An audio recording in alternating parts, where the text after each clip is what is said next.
Hello everybody, welcome to the Saturday practice review for the Bahrain Grand Prix.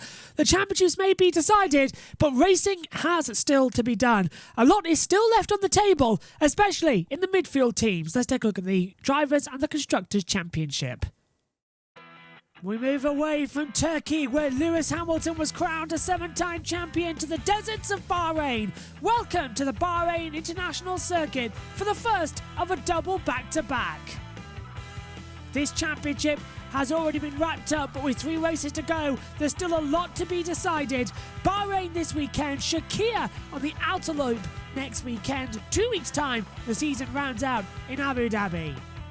Lewis Hamilton may be the world champion. Valtteri Bottas still just about confirmed in second, with Max Verstappen in third, but the battle over 4th place is still hotting up. Sergio Perez, Charles Leclerc, Daniel Ricciardo, Carlos Sainz, Lando Norris, Alexander Albon, Pierre Gasly and Lance Stroll all stand a chance of being in the 4th place position. On the second page, Lance Stroll leads on 59 points, Ocon on 40, Vettel 33, Kvyat, Hülkenberg still in 15th, ties at Alfa Romeo, Raikkonen and Giovinazzi on 4, Grosjean 2, Magnussen 1, and no points for Latifi or Russell. In the Constructors' Championship as well, we see Mercedes leading and the champions are 504 points. But the battle for third hotting up. Racing Point 154, McLaren 149, Renault 136 and Ferrari 130. That battle for third is still there. And of course, Alfa Romeo on 8, Haas on 3, Williams still with no points. It's the 2020 Bahrain Grand Prix, and this is your Saturday practice review. It's a fascinating circuit, this place. It has been on the calendar since 2004, took a break in 2011 due to civil unrest, but it is an absolute dynamite circuit. Let's take a look on board with Lap Attack. Let's take a look around the Shakir circuit, the Bahrain International Circuit, 3.362 miles, 15 turns, 3 DRS zones and an elevation change high at 40 metres. It is the trickiest circuit on the calendar in terms of constant time. Start the lap now! Already in 8th gear, flat out on the overtake button. Maximum fuel usage as you hit the first real heavy braking zone on the track. Down to 2nd gear for the right-handed turn 2. Left as well, up the hill towards turn number 4. Open up the DRS zone for the first time. Now swoop round turn number 4. Now don't go for the apex all the time. Let the car drift out as you get the better run through 5, 6 and 7. Jump the curbs a little bit into the braking zone 9 of turn 8, really heavy, really put the power down through 2nd gear. Now turns 9 and 10, the trickiest corners of the track, a double left whilst braking. Turn 10, hardest to crack. Go for the outside wider line, you get a straighter one for the 2nd DRS detection point on the run down the national straights towards turn number 11. Flick the car into the left, put the power down mid-apex to drift you out wide through 12 and into turn 13, my favourite part of the track. Get too much of the curves, the car will spin you around.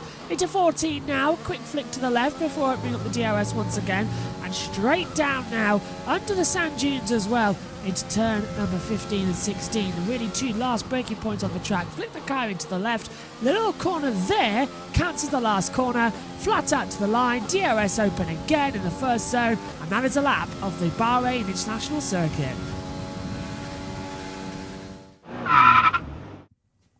So let's get on then to what happened in the third practice session for the Bahrain Grand Prix. Nothing much actually, sadly, because there was a day session and a night race. So often FP1 and FP3 we don't see much of. However, Max Verstappen had a rear wing issue. It broke and started flapping up at the back, which pushed the floor of the car right down to the ground. They had to come in and repair that. Lewis Hamilton had something wrong with the steering wheel on his car. The FIA still not releasing that, neither are Mercedes. But still, Max Verstappen topped the third session, a 1:28.355 overall. He did that with 10 minutes to go of the session. Hamilton and Bottas second and third, with Albon fourth from Sainz wrapping out the top five. So Mercedes and Red Bull going into trouble, but there still seems to be a lot looking forward for Max Verstappen going into today's qualifying. He could take pole position.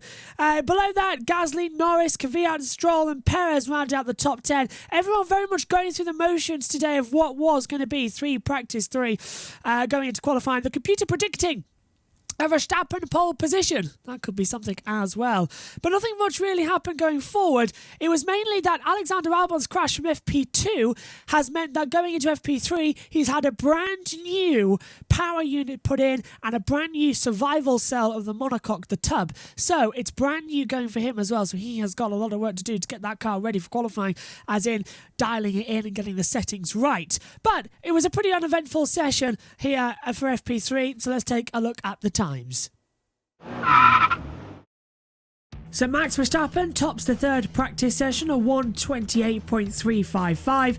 Lewis Hamilton is second, a 1:28.618. Valtteri Bottas is third, a 1:28.721. Alexander Albon is fourth, a 1:29.018.